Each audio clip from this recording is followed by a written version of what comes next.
Сая жишээ нь одоо яаралтай гормоор орж ирдэг асуудал, хууль дагалдуулдаг гэдэг бид нар хоёр тустай хоёр юмыг сая яриад асуулт хариулт болчлоо л доо. Жишээ нь одоо энэний цаана дахиад гардаг асуудал чинь яаралтай гормоор мөртлөө баахан хууль дагуулад оруулчихдаг. Энэ хоёрыг чинь ингээд нэг зүйл болгоод яаралтай гормоор тэгээд 20-30 хууль суур хуулиудыг дагуулаад оруулчихдаг. Энэ цонхууд жишээ нь одоо бүр дахиад ингээд давхар аюултай юм л нөхцөл байдлууд үүсчихэж байгаа. Тэгэхээр цаашдаа ингээд хэлцэх хэсгэн дэмжигдээд явсан үед анхаарна үз.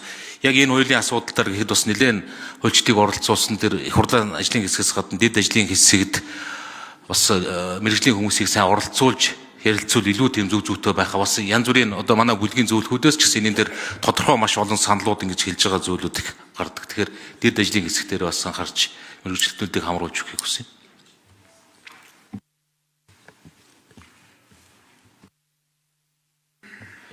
За энэ яаралтай гормоор өргөн барьж байгаа хуулийн төсөл яг энэ цогцлог шүүний хэлээд байгаа их чухал юм байгаа юм тийм. Энэ хуулийн дээр бид засаж авахгүй бол яаралтайгаар өргөн барьждаг их хурл хилцэхгүйгээ шийдчлээ гэхэд бид нөгөө бүрэн хангагдаагүй хилцүүлэг хийгдээгүй хуулийн төслийг хилцээ явчихж байгаа байхгүй.